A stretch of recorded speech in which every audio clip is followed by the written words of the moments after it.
आयकर विभाग ने कांग्रेस पर कार्यवाही करते हुए 210 करोड़ की रिकवरी निकाली है। साथ ही सारे बैंक खाते फ्रीज कर दिए हैं, जिसे कांग्रेसियों ने प्रधानमंत्री नरेंद्र मोदी की तानाशाही बताते हुए विरोध किया है। साथ ही ओले से फसल जो बर्बाद हुई है उसके मुआवजे की मांग भी की है। कांग्रेसियों ने ज्ञापन सौंपकर जमकर नारेबाजी की और मोदी पर तानाशाही का आरोप लगाया। दरअसल बताया जाता है कि आयकर रिटर्न देरी से भरने और जनप्रतिनिधियों के 14 लाख रुपए कैश में चंदा देने पर आईटी ने 5 साल बाद पेनाल्टी के तौर पर कार्यवाही की है। चुनाव से ठीक 2 हफ्ते पहले विपक्ष के खाते फ्रीज होने से लोकतंत्र खत्म करने का आरोप कांग्रेस के द्वारा लगाया गया है। दरअसल आयकर विभाग ने कांग्रेस के 4 बैंक खातों को फ्रीज कर दिया है, जिसमें युवा कांग्रेस का बैंक खाता भी फ्रीज किया गया है।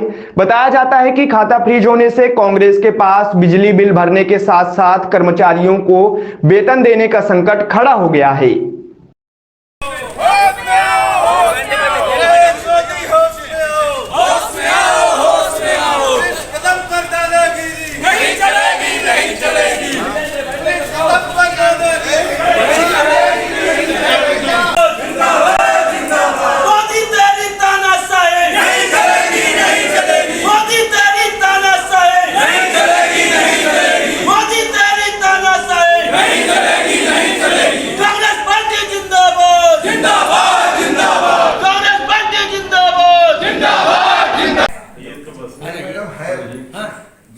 ये है कि मुख्यमंत्री जी ने सरकार ने घोषणा करी थी 31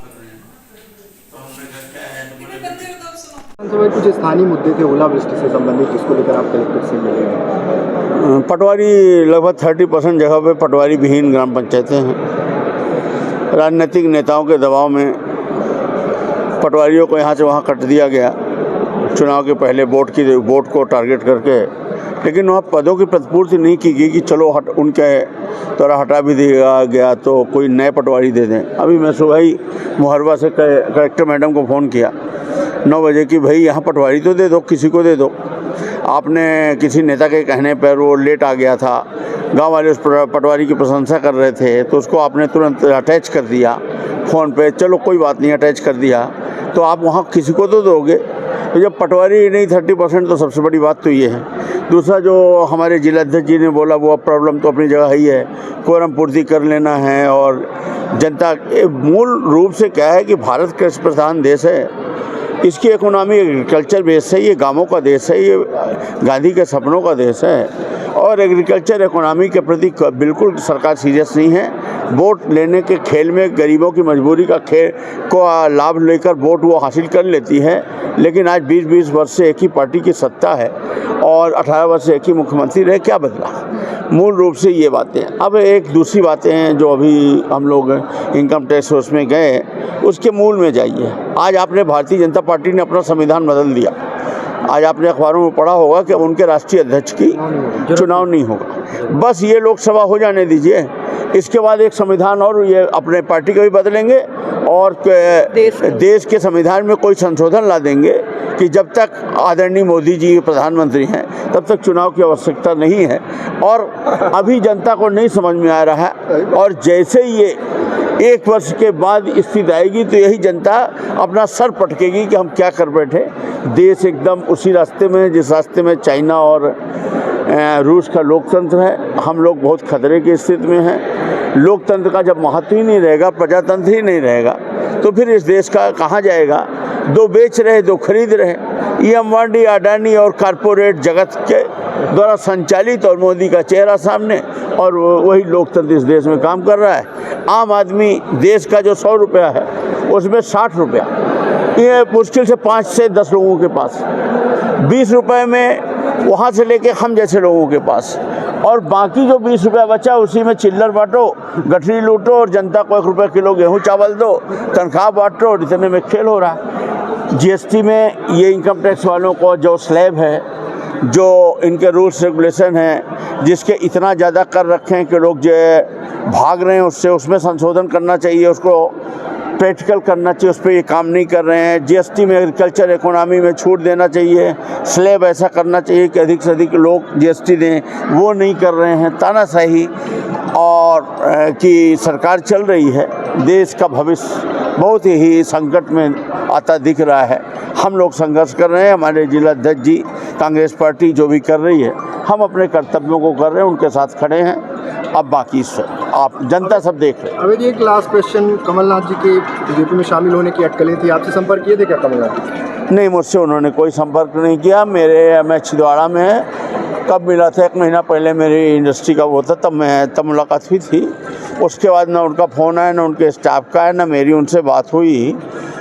जो रियलिटी है, मतलब कि कोई चर्चा ही नहीं है। अगर ऐसा कुछ होता तो मुझसे ज़रूर, अगर वो जाने वाले होते या कुछ होता तो हो सकता है मुझसे बात करते। तो मुझे तो ये मीडियाबाजी के अलावा कुछ नज़र नहीं आ रहा है और इसमें हमें कोई तथ्यपरक चीज़ें नहीं लग रही हैं। और अभी जब उनके यहाँ कोई भोज था, उस दिन मेरी भांजी की शादी थी, तो मैं रीवा गया था और उसके बाद अभी मेरी कोई मुलाकात नहीं। इधर आइए, देखिए, अभी हम एक तात्कालिक मुद्दे के लिए आए थे यहाँ, जो बहुत आवश्यक मुद्दा था।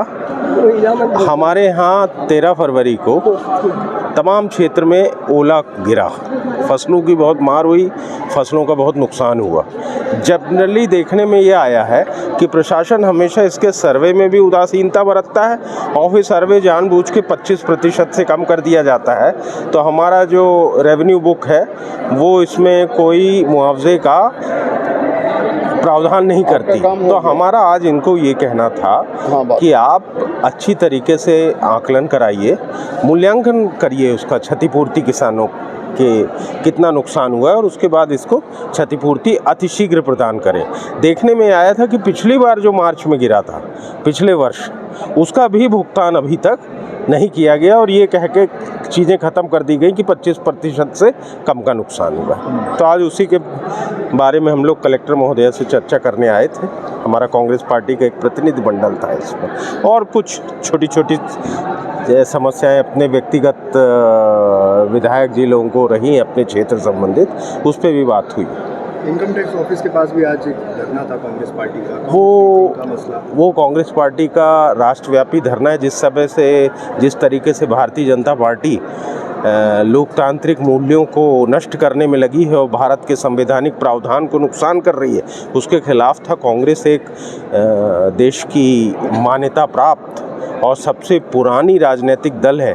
आज जिस तरीके से कांग्रेस और युवा कांग्रेस के अकाउंट फ्रीज किए गए, उनको बंद कर दिया गया, और जैसा कि आपने अभी देख रखा है कि सुप्रीम कोर्ट के एक इंटरफेरेंस के बाद एक बात सामने आई है कि भारतीय जनता पार्टी किस तरीके से कारपोरेट वर्ग से चंदा ले रही है और उस चंदे की बातों को पब्लिक में नहीं आने देना चाहती, और जिसमें सुप्रीम कोर्ट को बीच में इंटरफियर करना पड़ा।